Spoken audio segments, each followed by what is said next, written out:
గాక. ప్రియులారా, దైవజనులు మరి ఈ దినం కొరకై నన్ను సంప్రదించినప్పుడు ప్రార్థన పూర్వకంగా ప్రభు వైపు చూసినప్పుడు ప్రభు వారు దీని కొరకై నాకు నెమ్మదిని మరి అనుగ్రహించారు. అప్పుడు దైవజనులతో కలిసి ఈ విషయం కొరకై తీర్మానం చేయడం జరిగింది. దేవునికి మహిమ. ఇంత చక్కటి పరిచర్య జరిగిస్తూ ఉన్న దైవజనులు సాల్మన్ రాజు గారిని బట్టి ప్రభువును నేను స్తుతిస్తూ ఉన్నాను. మరి వారు చెప్పారు, బెల్లంపల్లి ప్రాంతం నుండి వారు ఇక్కడికి వచ్చి ఇక్కడ స్థిరపడ్డారని. దేవునికి మహిమ. నెక్స్ట్ 19th బెల్లంపల్లిలో మేము మీటింగ్ కండక్ట్ చేస్తున్నాం. దయారు అంకుల్ మీరు కూడా రండి 19th.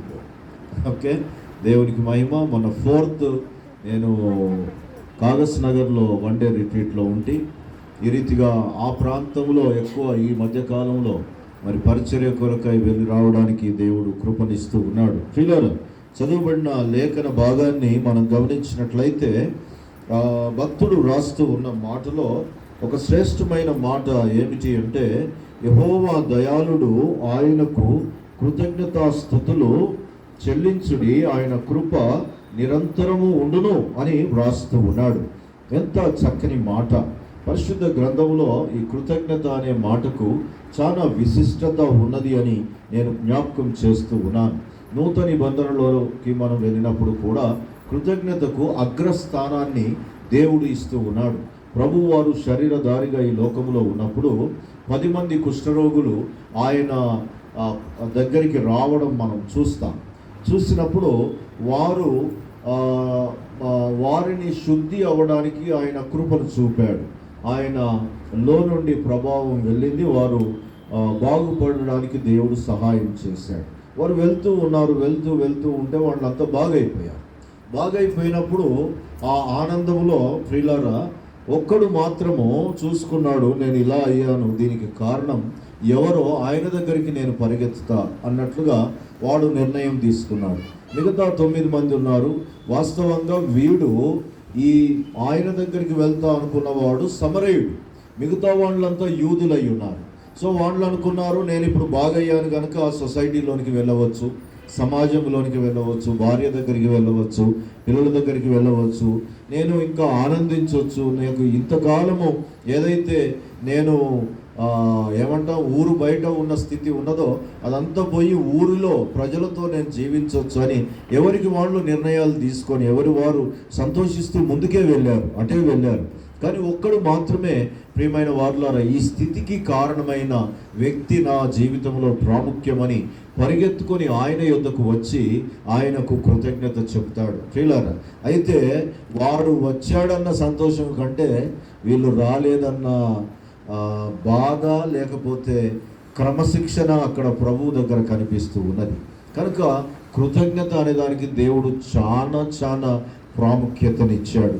ప్రతి విషయంలో కృతజ్ఞతాస్తుతులు చెల్లించుడి, ఇలాగు చేయుట మీ విషయంలో యేసుక్రీస్తునందు దేవుని చిత్తమని పరిశుద్ధ గ్రంథములో తెస్సలోనికైలకు రాసిన మొదటి పత్రిక 5వ అధ్యాయం 16వ వచనములో 17వ వచనములో ప్రభువు వారు చెప్పడం, లేక అపోస్తలుడైన పౌలు గారు చెప్పడం గమనార్హం. కృతజ్ఞత అనేది ఏం చెప్తుందంటే, కృతజ్ఞత తెలియచేయడం అనేది దేవుని యొక్క చిత్తాన్ని నెరవేర్చడము అని చెప్పబడుతూ ఉన్నది. ఎంత చక్కని మాట! నేను నోటికి చెప్పాను కానీ ఒకవేళ తీసిన వాళ్ళు ఉంటే ఆ మాట చదవండి. 16 ప్రతి విషయమందును కృతజ్ఞతాస్తుతులు చెల్లించుడు, ఇలాగు చేయుట యేసుక్రీస్తునందు మీ విషయంలో దేవుని చిత్తమై ఉన్నది. దేవునికి మహిమ కలుగును గాక. కృతజ్ఞతకు దేవుడు ఎంత విశిష్టత, ప్రాధాన్యత, ప్రథమ స్థానం ఇచ్చాడు అని మనం గమనించినట్లయితే, కనుక ఆ గమనింపు, ఆ గ్రహింపు మనకు అవసరమై ఉన్నది అని నేను ఈ ఉదయకాల సమయం జ్ఞాపకం చేస్తూ ఉన్నాను. ప్రియులారా, కనుక దేవుని చిత్తాన్ని జరిగించడం అయి ఉన్నది కృతజ్ఞత అంటే. దేవుని చిత్తము జరిగించడం ద్వారా ఏంటి మనకు సంప్రాప్తమయ్యే మేలు, లేక దాని ద్వారా మనకి ఏంటి బెనిఫిట్ అంటే, భక్తుడైన యోహాను రాసిన మొదటి పత్రిక 2వ అధ్యాయం 17 నుండి క్రిందికి మనం చూస్తే వ్రాయబడిన లేఖనం ఈ రీతిగా ఉన్నది. లోకమును దాని ఆశయు గతిస్తుంది. ఇంకా పైన చూస్తే లోకములో ఉన్నదంతయు శరీరాశ, నేత్రాశ, జీవపు డంబము, ఇది తండ్రి యొద్ద నుండి వచ్చినది కాదు. లోకమును దాని ఆశయు గతిస్తున్నాయి, కానీ దేవుని చిత్తము జరిగించు వాళ్ళు నిరంతరము నిలబడతారు. దేవునికి మహిమ కలుగును గాక. ఎంత చక్కని విషయం అండి. ఈ ఉదయకాల సమయంలో నిరంతరము నిలబడడం అనేది బహు ప్రాముఖ్యమై ఉన్నది. ప్రభువులో నిలబడడం అనేది చాలా చాలా ప్రాముఖ్యమై ఉన్నది. ఆయన బండ మీద నా పాదములను నిలిపెను అని భక్తుడు వ్రాస్తూ ఉండడం మనం చూస్తూ ఉన్నాం. ప్రభువులో నిలబడడం, ప్రభువులో మరి స్థిరపడడం బహు బహు ప్రాముఖ్యమై ఉన్నది. అందుకే ప్రభువులో ఉన్న వాళ్ళను మరి కీర్తనకారుడు ఎలా పోలుస్తూ ఉన్నాడు పరిశుద్ధాత్మ ప్రేరణలో అంటే, కీర్తనకారుడు మొదటి కీర్తనలో అంటాడు, ఈ రీతిగా చెప్తూ ఉన్నాడు, అతడు నీటి కాలువల యోరను నాటబడినదై ఆకు వాడక తన కాలమందు ఫలమిచ్చు చెట్టు వలె ఉండును. నిలబడిన స్థితి, నాటబడిన స్థితి, స్థిరపడిన స్థితిని ప్రభువులో మనం కలిగి ఉండడం బహు ప్రాముఖ్యమై ఉన్నదని, అందుకొరకై ప్రియమైన దేవుని వాళ్ళారా, మనము దేవుని చిత్తాన్ని నెరవేర్చే వాళ్ళమై ఉండాలని, దేవుని చిత్తపు నెరవేర్పులో అగ్రగణ్యమైనది దేవుడు మన జీవితంలో చేసిన మేళ్ళన్నింటిని బట్టి, ప్రతి మేలును బట్టి ఆయనకు కృతజ్ఞతా స్తుతులు చెల్లించడం అనేది బహు బహు బహు ప్రాముఖ్యమై ఉన్నది అని ప్రభువును బట్టి నేను జ్ఞాపకము చేస్తూ ఉన్నాను. ప్రియులారా, 107 కీర్తనలోనికి వచ్చి మనము ఇంకా కొంత కొనసాగింపును మనం చూద్దాం. నేటి దినము మనము ఈ పెట్టారు కృతజ్ఞత అర్పణల పండుగ. ఓకే, చాలా మంచి మాట. కృతజ్ఞత అండ్ అర్పించడం రెండు సంక్షిప్తమై ఉన్నాయి. అందులో మనము పరిశుద్ధ గ్రంథంలో జాగ్రత్తగా దీన్ని చూసినప్పుడు ప్రథమ ఫలముల పండుగ అని అంటాం దీన్ని. రెండవది కృతజ్ఞత అర్పణల పండుగ. తర్వాత కోతకాల పండుగ అంటాం. ఇంకా ప్రాముఖ్యమైంది పెంతెకోస్తు పండుగ అంటాం. దీన్ని ఏమంటామండి? పెంతెకోస్తు పండుగ అంటాం. మనం కనుక లేవికాండం 23 అధ్యాయం 17 నుంచి చూస్తే అక్కడ చక్కగా కనిపిస్తుంది. మనం ఆ ప్రారంభము నుండి ఆ 7 వారాలను సంపూర్ణం చేస్తున్నప్పుడు 50వ దినం వస్తుంది. అప్పుడు ఒక మహా సంబరం, పండుగ, కృతజ్ఞత ఇవన్నీ జరుగుతాయి. మనము క్రొత్త నిబంధనలో గమనించినట్లయితే ప్రియమైన దేవుని వారులారా, అపోస్తుల కార్యంలోనికి వచ్చినప్పుడు మనందరికీ తెలుసు కదా, తీయనవసరం లేదు. కానీ ఆ 2వ అధ్యాయంలో మనం చూసినప్పుడు పెంతెకోస్తు పండుగ దినం అనేది మనకు కనిపిస్తూ ఉంది. ఆ రోజు కూడా పెద్ద కోతకాల పండుగ జరిగింది. ఏమిటి అంటే 3000 ఆత్మలను కొయ్యగలిగారు ఆ రోజు. దేవునికి మహిమ కలుగును గాక. ఆ పండుగ యొక్క పేరు సార్థకమైంది ఆ దినాన. ఆ రోజు ప్రారంభమైన కోత నేటి వరకు ప్రతి దినము కోతకాల పండుగ జరుగుతూనే ఉన్నది ప్రపంచమంతా. దేవునికి మహిమ కలుగును గాక. శ్రీలారా, 107 కీర్తనలో మనం ఇంకా కొనసాగింపుగా మనం చూసినట్లయితే ఈ రీతిగా వ్రాయబడుతూ ఉన్నది. మరి ఒకసారి, యెహోవా దయాళుడు, ఆయనకు కృతజ్ఞతాస్తుతులు చెల్లించుడి, ఆయన కృప నిత్యము ఉండును. ప్రియులారా, ఆయన కృప నిత్యముండును, ఆయన సత్యము తరతరములు ఉండును. But at the same time ఆయనకు కృతజ్ఞతాస్తుతులు కూడా నిత్యము ఉండాలి. ప్రియమైన దేవుని వారులారా, ఎప్పుడో ఒకసారి ఒక బర్త్డే రోజు, ఏదన్నా ఒక మ్యారేజ్ డేనో, ఏదో ఒక ప్రత్యేకమైన దినాన్ని పురస్కరించుకొని, Lord praise the Lord, thank you, నన్ను బ్రతికించావు, నాకు భార్యనిచ్చావు, నాకు భర్తనిచ్చావు అని ఏదో ఒక్క సందర్భాన్ని బట్టి కాదు. కానీ ఒక మాటలో చెప్పాలంటే కృతజ్ఞత అనేది మన యొక్క జీవన విధానం కావాలి. ఏం కావాలండి? జీవన విధానము కావాలి అని భక్తుడు ఇక్కడ మనకు నేర్పిస్తూ ఉన్నాడు. అయితే ఎవరు ఈ కృతజ్ఞతలు చెల్లించేవాళ్ళు? ఇక్కడ ఒక ప్రశ్న, ఎవరు ఈ కృతజ్ఞతలు చెల్లించేవాళ్ళు? మనం ఇంతకు చూసాం, తెస్సలోనిక పత్రికలో అక్కగారు ఎవరో చదువుతూ ఉండేది. ఏమన్నారు అక్కడ? ప్రతి విషయములో కృతజ్ఞతాస్తుతులు చెల్లించుడి, ఇలాగు చేయుట మీ విషయములో యేసుక్రీస్తు నందు దేవుని చిత్తం. ఏమండి, ఇది చాలా ప్రాముఖ్యం. మనం ఎవరికన్నా ఏదన్నా ఇస్తే వారికి మనం థ్యాంక్స్ చెప్తాం, వారు మనకి ఏదన్నా ఇస్తే మనం కూడా థ్యాంక్స్ చెప్తాం. ఏమండి, చాలా సామాన్యమైన విషయం ఇది. కానీ ఇక్కడ వ్రాయబడిన కృతజ్ఞత యొక్క ఇంకా డెప్త్ ఏమిటి అంటే యేసుక్రీస్తునందు ఆ దేవుని చిత్తం అంటున్నాడు. యేసుక్రీస్తులో ఉన్న వాళ్ళు చెల్లించే కృతజ్ఞత గురించి ఇక్కడ వ్రాస్తూ ఉన్నారు. మన లేఖనములో ఈ చరణాలలో 2వ చరణములో అంటున్నాడు, యెహోవా విమోచించిన వారు ఆ మాట పలుకుదురు గాక, దేవునికి మహిమ కలుగును గాక. ప్రియులారా, ఎవరు యెహోవా విమోచించిన వారు? యేసుక్రీస్తునందు ఉన్నవారు అనే మాట ఎవరికి వర్తిస్తుంది? ఇక్కడ ఉన్నవారు అందరూ, ఈ మాట వింటున్న వారు అందరూ యేసుక్రీస్తునందు ఉన్నవారేనా? విమోచించబడిన వారేనా? ఇది ఒక ప్రశ్న. ఈ మధ్యాహ్నం లేక ఉదయకాల సమయం ఈ సందేశ కొనసాగింపులో ఈ విమోచించబడిన గుంపులో నీవు ఉన్నావో లేదో ఒకసారి పరీక్షించుకోవాలి. యేసుక్రీస్తునందున్న అనే మాటను మనం ఒకసారి మన జీవితానికి అన్వయించుకొని పరీక్షించుకొని తీర్మానం చేసుకోవలసిన ఒక శిఖర ఘట్టమిది అని నేను ప్రభువును బట్టి జ్ఞాపకం చేస్తూ ఉన్నాను. ప్రియులారా, పరిశుద్ధ గ్రంథమైన బైబిల్ ఈ రీతిగా చెబుతూ ఉన్నది, మానవులను దేవుడు తన మహిమ కొరకై సృజించాడు అని పరిశుద్ధ గ్రంథమైన బైబిల్ మనకు జ్ఞాపకం చేస్తూ ఉన్నది. పరిశుద్ధ గ్రంథంలో 43 యెషయా గ్రంథం 7 వచనంలో మనం చూసినట్లయితే రాయబడిన లేఖనము ఈ రీతిగా ఉన్నది. 43 యెషయా గ్రంథం 7 వచనం, నా మహిమ నిమిత్తము నేను సృజించిన వారిని, నా నామము పెట్టబడిన వారిని, వారందరినీ తెప్పించుము అంటున్నాడు. ప్రియులారా, ఇక్కడ జాగ్రత్తగా గమనించినట్లయితే మానవులను దేవుడు ఎందుకు సృష్టించాడు అనేది పెద్ద ఇప్పుడు ప్రశ్న. ఏమండి, మానవులను ఎందుకు సృష్టించాడు? బాబు అనుకుంటా కదా, ఎవరు ధ్యానం చేస్తూ చెప్పాడు, దేవుడు సృష్టి అంతటిని మొదట సృష్టించాడు, తరువాత మానవుడిని సృష్టిస్తాడు. లాస్ట్కు సబ్జెక్ట్ ఇక్కడ ఏంటంటే మానవుడు పుట్టే టైంకు అన్నీ రెడీగా ఉండాలండి, అన్నీ రెడీగా ఉండాలి. మీరు చూడండి, పెళ్లి కూతురు వచ్చిన తర్వాత స్టే చేస్తారా? ఎప్పుడు వేస్తారండి? అన్నీ ముందు రెడీ అయిపోయాక పెళ్లి కూతురు పెళ్లి కొడుకు వస్తారు. కానీ దీంట్లో ప్రథమమైంది ఎవరు? ఈ పెళ్లి కొడుకు పెళ్లి కూతురు. వీరి కొరకే ఇవన్నీ చేయబడ్డాయి. కానీ ఇవన్నీ చేసినాక వాళ్ళు పుట్టడం కాదు సబ్జెక్ట్. వాళ్ళ పెళ్లి నిశ్చయం అయినాకనే దాని కొరకు ఇవన్నీ చేయబడ్డాయి. ఆ రీతిగా మానవుని యొక్క పుట్టుక గురించి దేవుడు ప్రణాళిక చేసిన తర్వాత మానవుని కొరకై దేవుడు ఇదంతా తయారు చేస్తూ ఉన్నాడు. దేవుని లెక్కలో 7 రోజులు అన్నాడు.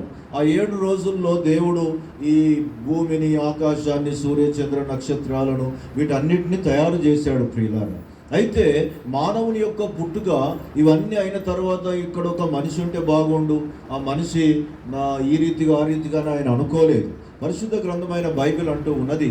ఎఫెసీలకు అపోస్తలుడైన పౌలు గారు రాస్తూ 1వ అధ్యాయం 4-6 వచనాల్లోనికి వస్తే, జగత్తు పునాది వేయబడక ముందే ప్రేమ చేత యేసు ప్రభువులో నిన్ను నన్ను మనల్ని ఎన్నుకున్నాడట. దేవునికి మహిమ కలుగును గాక. చాలాసార్లు నన్ను ఎవరు ఎన్నిక చేయడం లేదు, నన్ను ఎవరు పట్టించుకోవడం లేదని ఇలా ముఖం పెట్టుకొని ఏమండి విచారంతోని అంతా డల్గా ఉంటారు మనుషులు.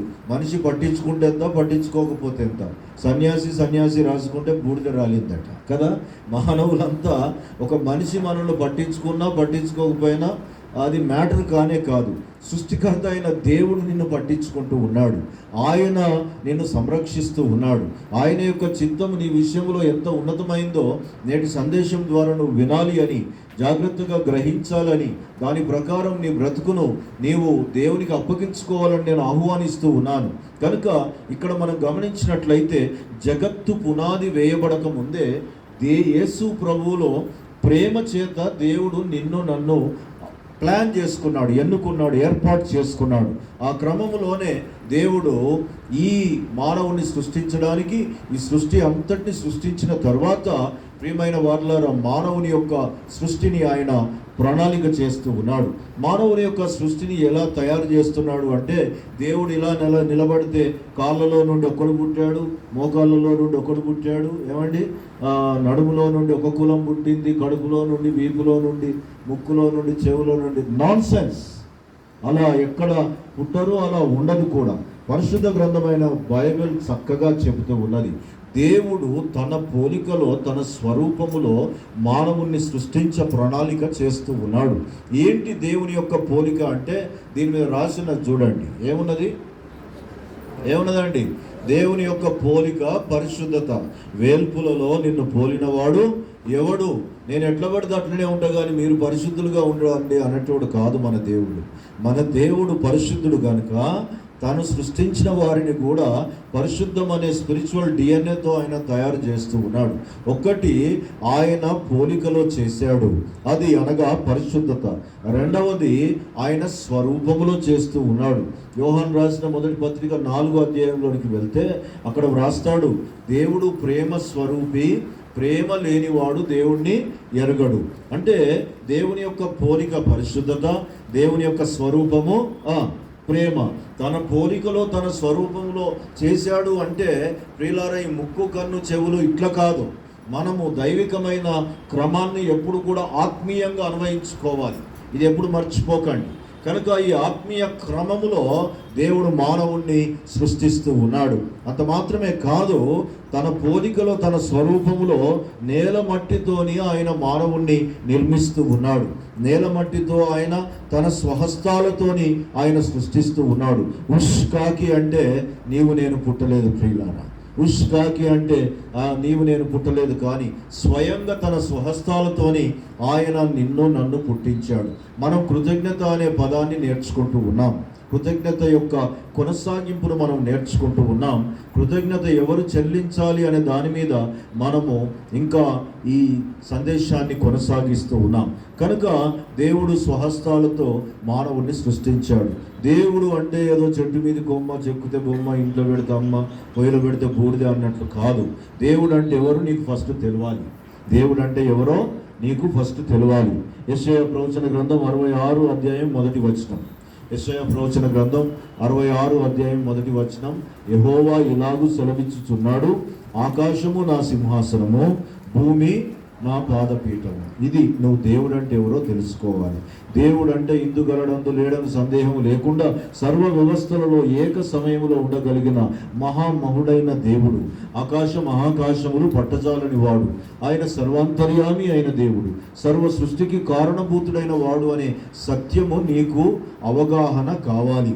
ఆయన అంటున్నాడు, ఆకాశము నా సింహాసనము, భూమి నా పాదపీఠం. అంటే ఇప్పుడు దేవుడు అంటే ఏంటో నీకు ఒక ఇమాజినేషన్ రావాలి. నీ మనసులో దేవుని యొక్క ఉన్నతి ఏంటో నీకు అర్థం కావాలి. అది అర్థం కాకపోతే ఈ ఇవ్వడం అని ఏదో రాశారు కదా, ఏదో నా కష్టారితములో మెహర్బానీసే మై పరమేశ్వర్కు తోడ దేవుగా అన్నట్లుగా ఉంటుంది నీ యొక్క మైండ్ సెట్. అంతే తప్ప దేవుని యొక్క ఉన్నతి తెలిస్తే ఇవ్వడం ఏంటి, సమస్తం ఆయనదే, ఆయనది ఆయనకి ఇచ్చేస్తున్నా, ఆయన ఏదన్నా దయదలిసి నాకు ఇస్తే దాన్ని తిని నేను బ్రతుకుతా అన్నట్లుగా ఉంటుంది. అర్థమైందన్నమాట. దాన్ని మనం అర్థం చేసుకోవాలి. కనుక ఆకాశము నా సింహాసనం. చదువుకున్న పిల్లలు ఎంతమంది ఉన్నారో, మ్యాథ్స్ ఎంతమందికి వస్తాయో నాకు తెలియదు. కనుక చదువుకున్న వాళ్ళకు ఒక మంచి అవగాహన సహితమైన మాట నేను చెప్తాను. ఆకాశం అట ఖగోళ శాస్త్రజ్ఞులు అంటూ ఉన్నారు. ఏమని అంటున్నారు అంటే, ఒకవేళ ఆకాశాన్ని కొలవవలసి వస్తే ఇంతకంటే ఇంకా తక్కువ ఉండదు అని ఎంత లెక్క చెప్తున్నారు అంటే 200 బిలియన్ లైట్ ఇయర్స్ వైశాల్యం కలిగి ఉంటుంది. 200 బిలియన్ లైట్ ఇయర్స్ వైశాల్యం కంటే ఎక్కువ కలిగి ఉంటుంది. మీరు ఒకసారి ఆలోచన చేయండి. మిలియన్ అంటే 10 లక్షలు, బిలియన్ అంటే 100 కోట్లు. ఈ రీతిగా మనం చెప్పుకుంటూ పోతే ఆశ్చర్యం. ఎంత అంటే 200 బిలియన్ లైట్ ఇయర్స్ కంటే ఎక్కువ వైశాల్యం కలిగి ఉంటుందట. చాలామంది బిడ్డలు చదువుకున్న వాళ్ళు ఉన్నారు కనుక నేను వారి కోసం చెప్తున్నాను. మీకు తెలుసా, ఒక లైట్ ఇయర్ అంటే 10 ట్రిలియన్ కిలోమీటర్స్. చెప్పండి, 10 ట్రిలియన్ కిలోమీటర్స్. భారతదేశం యొక్క తలసరి ఆదాయం అంతా ఓన్లీ $2 ట్రిలియన్ అంతే, ఇంకా తక్కువ. అమెరికా యొక్క తలసరి ఆదాయం $14.5 ట్రిలియన్. ట్రిలియన్ అంటే 1,00,000 కోట్లు. చెప్పండి, సామాన్యమైన లెక్కలు. 1,00,000 కోట్లు.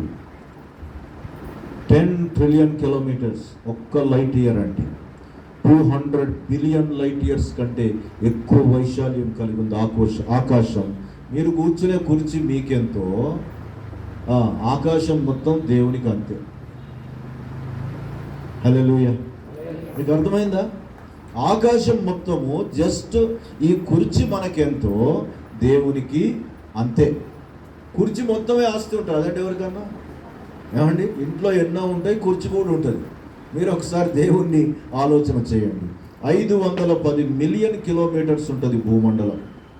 510 మిలియన్ మైళ్ళు కిలోమీటర్స్ ఉంటుంది.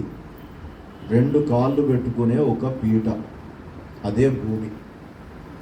దేవుడు కాళ్ళు పెట్టుకునే ఫుడ్ స్టూల్ అంటామా? Footstool. మహారాజా చైర్లు వేసినప్పుడు కొంచెం కాళ్ళు అందకపోతే కింద ఏం చేస్తాం? స్టూల్ వేస్తాం కదా. జస్ట్ 2 కాళ్ళు పెట్టుకునే పాదపీఠం. నీవు నమ్మిన దేవుడు, నీ కృతజ్ఞత అని చెప్తుంటే, నీ దేవుడు ఎటువంటి వాడో నీకు తెలియకపోతే నీకు అంత హృదయాంత రంగముల్లో నుండి ఏమంత భక్తి భావన రాదు. ఏదో దేవా నాకు ఆత్రం నీకు స్తోత్రం అన్నట్లే ఉంటుంది. దేవునికి ఇచ్చే విధానం దగ్గరకు వచ్చినప్పుడు ఏదో పాపం పోనీది అన్నట్లుగా ఇస్తూ ఉంటారు. నేను కొంతమంది ఏడ్సే ప్రార్థనలు చూస్తూ ఉంటారు. అయ్యో ప్రభువా నీకు మేకులు కొట్టిన ప్రభువా, నీకు అది ప్రభువా ఇది ప్రభువా అని దేవుని మీద ఏదో మెహర్బానీ చేస్తూ ఉంటారు. దేవుని మీద దయదలుస్తారు, దేవునికి సింపతి చూపెడతారు. ప్రభువా నీచుడనైన నా కొరకై నువ్వు ఆ శ్రమ అనుభవించి నన్ను పరిశుద్ధిని చేశావని దీని కొరకు ఏడవరు. నా స్థితిని మనన చేసుకుంటూ ఇంత హీనమైన నా బ్రతుకును అంత ఉన్నతమైన బ్రతుకుగా చేశావని ఆ హీనమైన స్థితిని జ్ఞాపకం చేసుకొని కాదు, దేవుడు ఏదో ఆయన శ్రమలు పడ్డాడు అని ఆయనకు మెహర్బానీ సింపతి చూపెడుతూ ఏడుస్తుంటారు. మైండ్ సెట్ మారాలి మనకు. ఈ మధ్యాహ్న కాల సమయంలో ప్రియమైన వారలారా, ఈ దేవుడు ఈ ఆకాశము సింహాసనమై ఈ భూమి పాదపీఠమై తన కుడి చేతులు 7 నక్షత్రాలు పట్టుకున్న ఆ దేవుని చేతులు నిన్ను సృష్టించాయి. 7 నక్షత్రాలు పట్టుకున్నట్టే మనం ఇంటి మీద పెట్టుకుని ఏమన్నా క్రిస్మస్ నక్షత్రాలా? మీకు చెప్పనా, ఒక నక్షత్రం 50 కోట్ల మైళ్ళ వైశాల్యం కలిగి ఉంటుంది. చెప్పండి, సుమారుగా, అంటే తక్కువ ఎక్కువ కూడా ఉంటాయి. 50 కోట్ల మైళ్ళ వైశాల్యం కలిగి ఉంటుంది. భూమి సూర్యుడు కలిసి తిరుగుతున్నది కేవలం 30 కోట్లు మాత్రమే. 30 కోట్ల మైళ్ళ వైశాల్యమే ఉన్నది. అంటే 30 కోట్ల వైశాల్యంలో భూమి సూర్యుడు 2 కలిసి ఉన్నాయి. కానీ యేసు చేతిలో, నీవు నమ్మిన దేవుని చేతిలో 7 నక్షత్రాలు ఉన్నాయి. ఒక నక్షత్రం 50 కోట్ల మైళ్ళ కంటే ఎక్కువ వైశాల్యం కలిగి ఉంటుంది. ఆయన చెయ్యి ఎంత ఉండవచ్చు ఒకసారి మీరు చదువుకున్న వాటిలో ఇంకొకరు ఎవరైనా ఎవరికి వాళ్ళు ఇమాజిన్ చేయండి. ఆ దేవుడు మనిషినట మట్టిని తీసుకొని ఆయన ఇలా చేసి తన స్వహస్తాలు చెక్కిండట. చెక్కుడు అంటే ఎట్లున్నా చూడండి. విశ్వకర్మ అయిన దేవుడు, అందుకేనేమో ఆయన చెక్కినందుకేమో ఆ విశ్వకర్మ అయిన దేవుడు ఈ భూమి మీద విశ్వబ్రాహ్మణుడిగా జన్మించాడు, వడ్లవాణిగా జన్మించాడు. ఎంత విచిత్రం!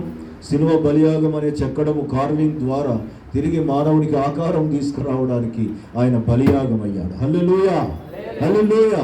ఈ మధ్యాహ్న కాల సమయం, ఉదయకాల సమయం అంతా దేవాతి దేవుడు నిన్ను తయారు చేస్తున్నాడు. అసలు నిన్ను నన్ను తయారు చేయడానికి తనను తాను ఎంత తగ్గించుకున్నాడో చూడండి.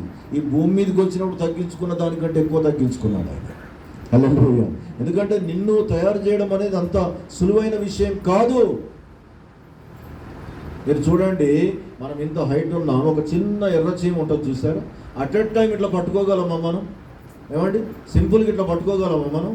దాన్ని పట్టుకోవాలంటే కొంచెం వంగాలి. మనం వంగి చేతికి కొంచెం నేర్పు కావాలి. ఎందుకంటే గట్టిగా పట్టుకుంటే చచ్చిపోద్ది. గట్టిగా ఇలా పట్టుకున్నామంటే చచ్చిపోద్ది. అది చావకుండా బ్రతికుండేటట్లుగా దాన్ని పట్టుకోవాలంటే ఎంతో నేర్పు కావాలి.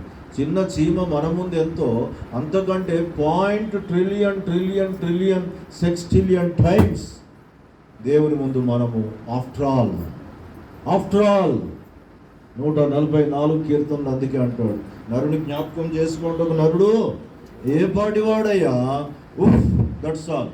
ఈ గాలిని ఏడబెతుకుతావు. ఒక ఆవిరి ఇలా వచ్చింది, ఆవిరిని ఎక్కడ పట్టుకొస్తావు? ఒక బుడగ, నీటి బుడగ ఇలా పగిలిపోయింది. ఆ పగిలిపోయిన బుడగను ఎలా మళ్ళీ తీసుకురాగలుగుతావు? మనిషి ముందు బుడగ ఎంతో, దానికి కోట్ల టైమ్స్ దేవుని ముందు ఈ మనిషి ఉన్నాడు. అయితే ఈ మనిషిని తన స్వహస్తాలతో దేవుడు తయారు చేస్తున్నాడు. వారి నాసిక రంధ్రంలో, చెప్పండి, చెప్పాలి, తన ఊపిరిని ఊదాడు. ఇప్పుడు మనిషి అనుకుందాం, ఇది అనుకుందాం. ఇప్పుడు చూడండి, ఇది ఊపితే కొట్టుకుపోతుంది. ఈ మనిషి ముక్కులో దేవుడు ఊదాడట. నాకు విచిత్రం అనిపిస్తుంది. ఆయన ఒక్కసారి ఉప్పు అంటే ఎర్ర సముద్రం ఎండిపోయింది. ఎర్ర సముద్రం ఎండిపోయి హైవే తయారైంది. 1800 మంది ఒక లైన్లో నడిచారండి. ఒక లైన్కు 1800 మంది. ఆయన ఊతే ఈ మనిషి అసలు భూమి మీద నుండి ఏ నెప్ట్యూన్కో లేక ఏ ఓరియన్ బెల్ట్ మీద పోయి పడతాడు, లేక స్పేస్లోకి వెళ్ళిపోతాడు. దాని కొరకు కూడా దేవుడు ఎంత కీన్గా జాగ్రత్తగా అని మానవుడు జీవాత్మయ్యాడు. హల్లెలూయా, హల్లెలూయా. చూసారా, ఎంత విచిత్రమైన మాట. నీ సృష్టిని ఒకసారి, నీ పుట్టుకను ఒకసారి మనసులో మననం చేయి. నువ్వు చదువుకున్నావా చదువుకోలేదా మ్యాటర్ కాదు. నీవు ఆయన సృష్టించిన సృష్టివి. దేవుని మాటలు నీకు అర్థమైతే, నీకు అర్థమవుతూ ఉన్నాయి, నువ్వు అర్థం చేసుకుంటున్నావు కనుక మననం చేయి. ఆ దేవుడు నిన్ను సృష్టించాడు తనకు మహిమగా ఉండడానికి. ఎలా మహిమగా ఉంటావు? పరిశుద్ధ గ్రంథమైన బైబిల్ చెప్తుంది. నాతో పాటు ఆదికాండం 1:28 నీవు ఆశీర్వదించబడిన స్థితిలో ఉంటే దేవుడు నీ ద్వారా మహిమ పొందుతాడు. ఎలా ఆశీర్వదించబడతావు? చదవండి నాతో పాటు. మీరు ఫలించి అభివృద్ధి పొంది విస్తరించి భూమిని నిండించి దాన్ని లోపరుచుకొని సముద్రపు చేపలను ఆకాశ పక్షులను భూమి మీద ప్రాకు వాటినన్నిటినీ ఏలుడి అని చెప్తూ ఉన్నాడు. 9 ఉన్నాయి. ఈ ఆశీర్వాదం అనే ప్యాకేజీలో 9 ఉన్నాయి. 9 స్థాయిల్లో దేవుడు నిన్ను అభివృద్ధి చెందిస్తున్నాడు, ఆశీర్వదిస్తూ ఉన్నాడు. మీరు ఫలించి అభివృద్ధి పొందండి అంటూ ఉన్నాడు. దేవునికి మహిమ కలుగును గాక. ప్రియమైన దేవుని వారులారా, ఆఖరిగా ఆయన అంటున్నాడు, మీరు ఏలుడి. చెప్పండి, ఏమంటున్నాడు? ఏలుడి. ఉదయకాల సమయంలో ఎవరిని దేవుడు సృష్టిస్తున్నాడు అంటే, ఇదిగో ఈ మైక్రో మానవుణ్ణి దేవుడు సృష్టిస్తున్నాడు తన స్వహస్తాలతో. ఎందుకు సృష్టించాడు అంటే తనకు మహిమగా. ఎలా మహిమగా ఉంటారు? ఆశీర్వదించబడిన స్థితిలో. ఆశీర్వాదం అంటే ఏంటి? ఫలించడం దగ్గర నుండి ఏలడం వరకు చెబుతూ ఉన్నాడు. మానవుడు ఏలికగా ఉండాలి, మానవుడు పరిపాలకుడుగా ఉండాలి. అప్పుడే దేవుడు ప్రసిద్ధి చెందుతాడు ఈ మానవుని బట్టి. అయితే మానవుడు ఏలాలి అంటే ప్రియులారా, ఒక చిన్న అండర్స్టాండింగ్ ఉన్నది. ఏమిటి తెలుసా?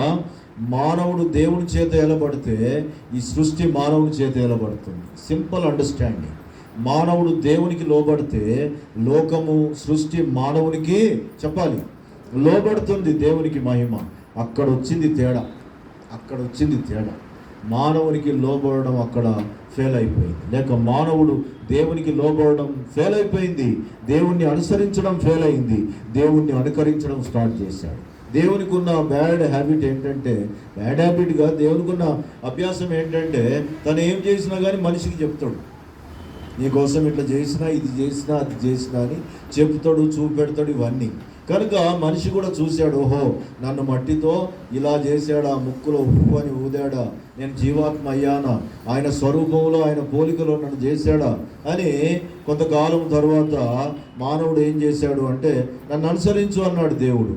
అప్పుడు మానవుడు అన్నాడు, దేవా నువ్వు కొంచెం నడుస్తుండు, కొంచెం పని ఉంది నాకని దేవుణ్ణి అటు పంపించి ఈ మానవుడు కూడా కొంచెం మట్టి తీసుకున్నాడు.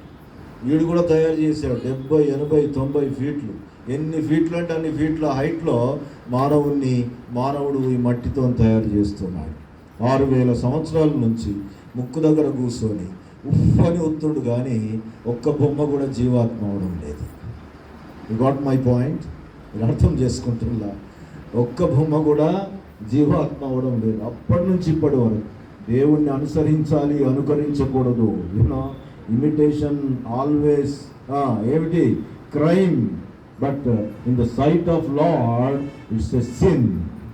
The Bible says very clearly, తన మహిమ కొరకు దేవుడు మానవుని సృష్టించాడు. కానీ బైబిల్ ఈ రీతిగా అంటుంది, రోమీలకు రాసిన పత్రిక 3:23 ఏ భేదము లేకుండా అందరూ పాపము చేసి దేవుడు అనుగ్రహించే ఏ మహిమ కొరకు 43 యెషయా 7 రాయబడిన రీతిగా నా మహిమ కొరకు అన్నాడు. చూసారా? ఆ మహిమను పోగొట్టుకున్నాడు. ఆ సహవాసాన్ని పోగొట్టుకున్నాడు, ఆ పోలికను పోగొట్టుకున్నాడు, ఆ స్వరూపాన్ని మానవుడు పోగొట్టుకొని ప్రియులారా పాపి అయ్యాడు అని పరిశుద్ధ గ్రంథము తెలియజేస్తూ ఉన్నది.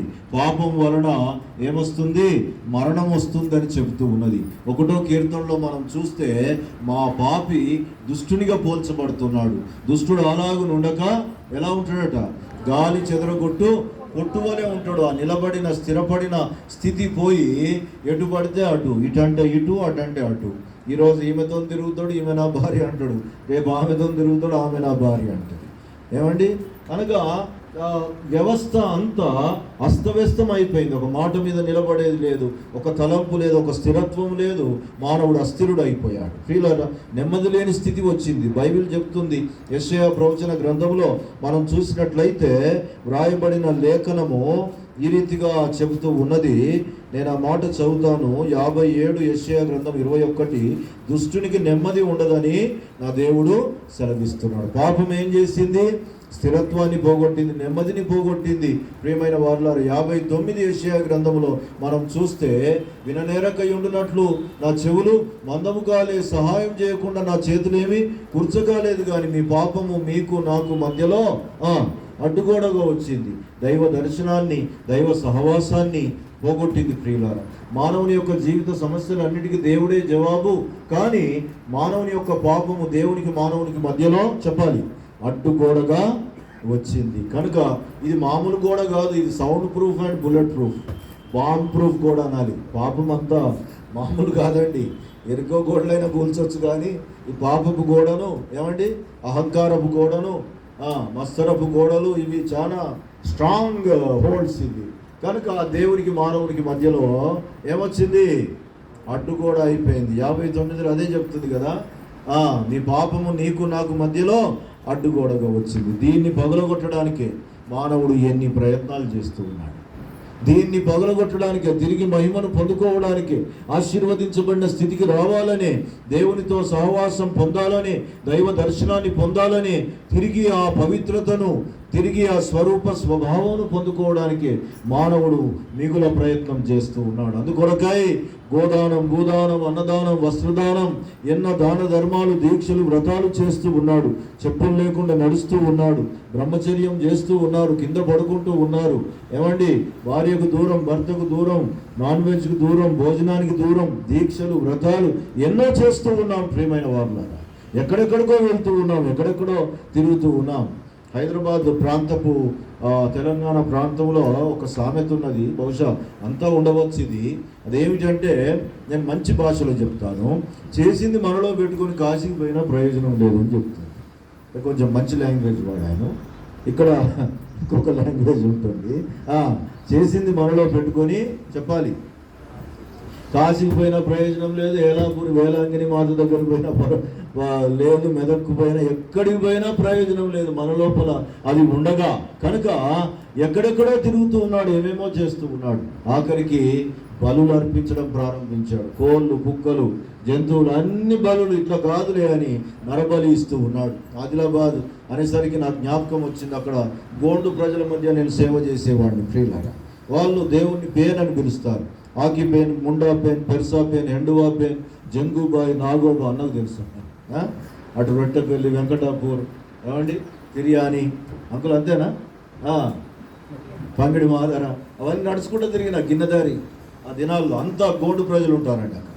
ప్రియులారా, ఇక్కడ నేను జ్ఞాపకం చేస్తున్నాను, వారు పెర్సా పేన్ అంటారు.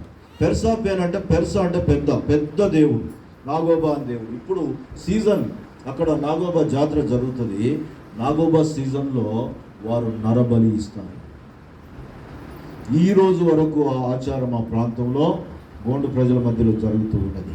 ఎందుకు ఈ మాట నేను చెప్తున్నాను అంటే, ఒకవేళ మనిషినైనా నేను పాపం చేస్తే ఇంకో మనిషిని బలి ఇచ్చినా నాకేమన్నా విడుదల, పునీతత లేక పవిత్రత దొరుకుతుందేమో అని మానవుడు ప్రయత్నం చేశాడు. But the Bible says very clearly, ఏ మనుషుడు కూడా తన తోటివాడిని రక్షించలేడు. నేను జైల్లో ఉన్నా, అయ్యగారు జైల్లో ఉన్నాడు, అయ్యగారు నాకు బెయిల్ ఇస్తే నన్ను విడుదల చేస్తారా? ఏమండి? లేక నేను పాస్టర్ గారికి బెయిల్ ఇస్తే ఆయనను విడుదల చేస్తారా? ఇద్దరు నేరస్తులమే. కనుక బైబిల్ చెప్పింది, ఏ భేదము లేకుండా అందరూ పాపం చేసి దేవుడు అనుగ్రహించే ఆ మహిమను, మోక్షాన్ని, నిత్య జీవాన్ని పొందుకోలేకపోతున్నారని బైబిల్ చెప్తుంది. ఈ రీతిగా నరబలి కూడా ఇచ్చే సంప్రదాయానికి మానవుడు దిగజారాడు. బైబిల్ ఈ రీతిగా చెప్తూ ఉన్నది, ఒకనికి తన ఎదుట కనబడిన మార్గము సరి అయినదిగా ఉన్నది, కానీ తుదకు అది వాణ్ణి నాశనమునకు, నరకమునకు నడిపించును. ఈ కార్యమంతటిని దేవుడు చూస్తూ ఉన్నాడు. తప్పిదం చేసిన మానవుడు మళ్ళీ బాగు చేయగలిగిన దేవుని వైపు కాకుండా ఈ ప్రయత్నాలు, రాయి, రప్ప, పుట్ట, చెట్టు, సృష్టి వైపు తిరిగి అలసిపోతూ ఉన్నాడు. వానికి తుదకు అది నరకానికి, నాశనానికి వారిని నడిపిస్తూ ఉన్నది. కానీ మానవుణ్ణి ప్రేమించిన దేవుడు, సృష్టికర్త అయిన దేవుడు తిరిగి మానవుణ్ణి పునీతుణ్ణి చేయడానికి, ఏదో భూమి మీద మానవులని నేను అనుకున్నాను, అది సక్సెస్ కాలేదు, ఫెయిల్ అయిపోయింది కనుక నేను నెప్ట్యూన్ మీద ఇంకొక ఏలియన్స్ ప్రాజెక్ట్ చేస్తాను దేవుడు అనుకోలేదు. ఫీలారా, ఈ పతనమైన మానవుణ్ణి పునీతుణ్ణి చేయడానికి ఈ దేవాది దేవుడు, ఈ ఆకాశ మహాకాశములు పట్టజాలని ఈ సర్వాంతర్యామి అయిన దేవుడే మానవుణ్ణి ప్రేమించి బైబిల్ చెప్తూ ఉన్నది, ఆయన నరావతారిగా ఈ లోకంలోనికి వచ్చాడు. హల్లెలూయా, హల్లెలూయా. ఆయన నరావతారిగా ఈ లోకానికి వచ్చాడు. ఫిలిప్పీ పత్రికలో అపోస్తలుడైన పౌలు గారు చెప్తారు, ఎంత గొప్పగా ఉంటుందండి. ఆ 2వ అధ్యాయము నువ్వు ఒక ఫుల్ డే మెసేజ్గా పెట్టుకొని ధ్యానం చేసుకోవాలి. ఎన్ని ఆనందకరమైన తలంపులు దేవుడు అందులో నిందిస్తాడు. ఆయన దేవునితో సమముగా ఉండుట గొప్ప భాగ్యం అని ఎంచుకోలేదు, కానీ మనుష్య పోలికగా పుట్టి ఆకారమందు మనిషి నరునిగా ఈ లోకములో మనిషిగా పుట్టి మరణము పొందినంతగా, అనగా శిలువ మరణం పొందినంతగా ఆయన తగ్గించుకొని ఈ లోకానికి వచ్చాడు. ఆయన పేరే యేసు క్రీస్తు. చెప్పండి గట్టిగా, ఆయన పేరు యేసు క్రీస్తు. యేసుక్రీస్తు అంటే అమెరికోళ్ళ దేవుడు, కిరిచన్ల దేవుడు, ఆ కులం దేవుడు, ఈ కులం దేవుడు, అలా కాదు. దేవుడు అంటే సబ్కా మాలిక్ ఏకీ హోతా హై, సబ్కా మాలిక్ ఏకీ रहता है. దేవుడు అంటే ప్లూరల్ కాదు, దేవుళ్ళు ఉండరు. సూర్యుడు అంటే ఏకవచనం, అవునా? సూర్యుడు అంటే సూర్యుళ్ళు అంటామా మనం ఎవరమన్నా అంత భగవంతుల దయ అంటామా? భగవంతుని దయ అంటామా? చెప్పాలి. దేవుని దయ అంటామా? దేవుళ్ళ దయ అంటామా? పరమాత్మల దయ అంటామా? పరమాత్మని దయ అంటామా? దేవుడు ఒక్కడే దేవుడు. ఆ దేవుడే కాలం సంపూర్ణమైనప్పుడు ఈ లోకానికి, నిన్ను నన్ను మానవులను రక్షించడానికి యేసు ప్రభువుగా ఆయన ఈ లోకానికి వచ్చాడు. హల్లెలూయా. ఆయన 33.5 సంవత్సరాలు జీవించాడు. ఆయన జన్మ, కర్మ, పాపము లేనివాడుగా ఆయన జీవించాడు. ఆయన శిలువలో మానవుని కొరకై బలియాగమయ్యాడు. ఆయన కార్చిన రక్తము మానవ పాప ప్రాయశ్చిత్తం ఇస్తుంది. మానవుడి యొక్క ప్రార్థన, పాపోహం పాపకర్మ పాపాత్మ పాప సంభవం. అయ్యో, నేను పాపములోనే పుట్టాను, పాపములోనే నా తల్లి నన్ను గర్భం ధరించింది, నీవు అంతరంగంలో సత్యమును కోరుకోవడమని దావీదు చేసిన ప్రార్థనే మానవాళి అందరి ప్రార్థన అయి ఉన్నది, పాప ప్రాయశ్చిత్తం కొరకై. అందుకే యేసు రక్తము ప్రతి పాపము నుండి మానవుణ్ణి పవిత్రుని చేయనని చెప్తుంది. సర్వ పాప పరిహారో రక్త ప్రోక్షితం అవశ్యకం, తద్ రక్తం పరమాత్మేన పుణ్యదాన బలియాగం. ఆ రక్తమే మానవునికి ప్రాయశ్చిత్తమును, బలియాగమును చేస్తుంది అని పరిశుద్ధ గ్రంథమైన బైబిల్ తెలియజేస్తూ ఉన్నది. ఈ ఉదయకాల సమయంలో మనం ఏం నేర్చుకుంటున్నాం తెలుసా? విమోచించబడిన వారు ఈ మాట చెబుతారు. ఎవరు విమోచించబడిన వారు అంటే, ఇదిగో నా పాప ప్రాయశ్చిత్తము కొరకై, నేను పాపినై పతనమై ఉండగా నా పాప ప్రాయశ్చిత్తము కొరకై ఆ పరమాత్ముడు ధరను నరావతారిగా యేసు ప్రభువుగా ఆయన అవతరించాడు. తన మార్త్య దేహాన్ని ఆయన బలిగా నిడి అమర్త్య దేహముతో సర్వమును తానై ఉండి నాకు మోక్ష మార్గము చూపెట్టాడు అని ఎవరు విశ్వసిస్తారో, ఆయన యందు ఎవరు విశ్వాసం ఉంచుతారో, ఆయన యందు ఎవరు నమ్మకం ఉంచి నమ్మి బాప్తిసం పొందుతారో వారు రక్షింపబడతారు, వారు విమోచించబడిన వారు అయి ఉన్నారు. హల్లెలూయా, హల్లెలూయా. విమోచించబడిన వారి యొక్క ప్రత్యేకత ఏమిటంటే, నీ పేరేంటమ్మా? ముక్కుది కిందిగా చెప్పు గట్టిగా. పూజిత. సంతోషంగా ఉన్నావు నువ్వు? ఇప్పుడు ఇక్కడ చచ్చిపోతే ఎక్కడికి పోతావు? చెప్పాలి. వెరీ గుడ్, గట్టిగా చెప్పు. నవ్వుతూవా బాధతోనే? హల్లెలూయా. చప్పట్లు కొడదామా? విమోచించబడిన వాళ్ళు అంటే వీళ్ళు. విమోచనలో పాప ప్రాయశ్చిత్తం, మోక్ష రాజ్య వారసత్వపు నిరీక్షణ. యేసు ప్రభువు నందు నిత్య జీవం అంటే ఇదే. ఈ మాట వింటుండగా ఈ ప్రశ్న నిన్నే అడిగితే నువ్వు ఎక్కడికి పోతావో నీకు తెలుసా? నీకు నమ్మకం ఉన్నదా? ఎక్కడికి పోతావో నీకు తెలుసా? నేను ఒకసారి ఒక ఆయన్ని అడిగాను, సార్ చచ్చిపోతే ఎక్కడికి పోతాం సార్? అదేంటండి అపశకునం మాట అలా అనేసిందండి. లేదు సార్, మనుషులం కదా, చచ్చిపోతే ఎడిగిపోతాం చెప్పాలంటే, ఏమో సార్, గాలిలో గాలి, బూడిదల బూడిది, పుణ్యం చేసుకుంటే ఏమైద్దో, పాపం చేసుకుంటే ఏమైద్దో, 1,88,000 జన్మలు ఎత్తిన తర్వాత మానవ జన్మ వస్తుందట. కనుక ఇలా పుణ్యం చేసుకుంటే మళ్ళీ పాపం అయ్యేది ఉంటే మళ్ళీ 1,00,000 కుక్క, పంది, ఎలక, పిల్లి, చీమ, దోమ, మళ్ళీ జన్మలు. నిరీక్షణ లేని విమోచించబడిన వారు ఈ మాటలు చెప్తారు. 2 చేతులు పైకెత్తి ఒకసారి ఆర్భాటంగా ప్రభువును స్తుతిద్దామా? విమోచించబడిన వారంగా. హల్లెలూయా, హల్లెలూయా. పూజిత చెప్పిన ఆ మాట ఎప్పుడన్నా నన్ను చూసినవా? చూడు, గ్యారంటీ కలర్. ఇక్కడికి వచ్చినాక రూమ్లోకి వచ్చి నేను కలిసేమని చెప్పినా, నేను ఇట్లా ప్రశ్న అడుగుతామా, నువ్వు ఇలా జవాబు చెప్పినా నేనేం చెప్పలేదు. దైవజనుడు చెప్పాడు, ఈ బిడ్డలందరూ మారు మనసు పొంది రక్షింపబడ్డారు. సో ఆ నమ్మకంతో ఆ పాపాన్ని నేను అడిగితే ఏం చెప్తుందామె? మళ్ళీ చెప్పు బిడ్డ, ఇప్పుడు చచ్చిపోతే ఇక్కడ ఎక్కడికి పోతావు? గట్టిగా తినలే, పరలోకం. హల్లెలూయా. విమోచించబడిన వారు అంటే ఇదిగో పాప ప్రాయశ్చిత్తం పొందిన వారు ఈ లోకంలో బ్రతికి ఉండగానే మోక్షం చేరగలనే నిరీక్షణ కలిగిన వారై ఉన్నారు. హల్లెలూయా. యేసు ప్రభు నందు విశ్వాసం ఉంచడం అంటే ఇది. యేసు ప్రభువుని నమ్ముకోవడం అంటే ఏదో బొట్టు గాజులు మట్టెలు తీసేయడం కాదు. యేసు ప్రభువుని నమ్మడం అంటే మారమ్మ అని ఉంటే వెంటనే మరియమ్మ అని పేరు పెట్టడం కాదు. యేసు ప్రభువుని నమ్మడం అంటే మతం మారడం కాదు. యేసు ప్రభువుని నమ్మడం అంటే ఏదో మతంలో దిగినలాడు కదా అంటారు కదా కొంతమంది. ఇదేం గుంట కాదు. పాపం అనే జిగటగల దొంగ ఊబిలో నుండి బయటికి రావడం అయి ఉన్నది యేసు ప్రభువుని నమ్మడం అంటే. చీకటిలో నుండి వెలుగులోనికి రావడం అయి ఉన్నది. మరణంలో నుండి జీవంలోనికి రావడం అయి ఉన్నది. నిరీక్షణ లేని స్థితిలో నుండి నిరీక్షణలోనికి రావడం అయి ఉన్నది. ఈ రాత్రి, ఈ మధ్యాహ్న కాల సమయం యేసు ప్రభువుని నమ్మడం అంటే ఇవన్నీ కాదు. కన్వర్షన్ అంటే, conversion is a meeting point of Jesus at the cross of Calvary. Calvary సిలువలో వేలాడుతున్న యేసు ప్రభువును వ్యక్తిగతంగా కలుసుకోవడము మారు మనసు రక్షణ అయి ఉన్నది. ఈ మధ్యాహ్నకాల సమయం ఈ మాట వింటూ ఉండగా ఇంకా ఎవరైనా యేసు ప్రభువును నమ్మని వారుగా, పూజితలాగా మోక్షానికి చేరుతారనే నిరీక్షణ లేని వారుగా, క్రైస్తవులు కావచ్చు, క్రైస్తవేతరులు కావచ్చు, మారు మనసు రక్షణ అనేది వ్యక్తిగతమైనది.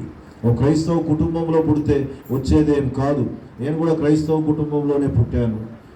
కువైట్ దేశంలో ఒక బెస్ట్ హాస్పిటల్లో నా తల్లి నాకు జన్మనిచ్చింది. చాలా సొఫిస్టికేటెడ్ లైఫ్, కానీ నాకు మారు మనసు రక్షణ లేదు. క్రైస్తవ కుటుంబమే మారు మనసు రక్షణ లేదు. 86వ సంవత్సరం జూలై 7వ తారీఖు ఏస్కేల్ ద్వారా దుష్టుడు తన దుష్టత్వాన్ని బట్టి మరణిస్తే నాకు సంతోషం లేదు, వాడు బ్రతకాలి అని ప్రభు మాట్లాడుతుంటే నేను యేసు ప్రభువును నా సొంత రక్షకునిగా అంగీకరించాను.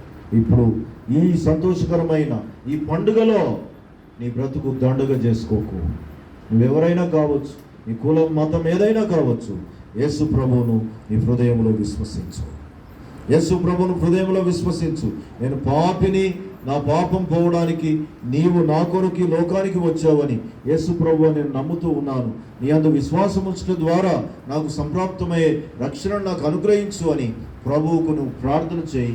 ఈ దినమే నీ జీవితం మారుతూ ఉన్నది. దేవునికి మహిమ కలుగును గాక. 107 కీర్తన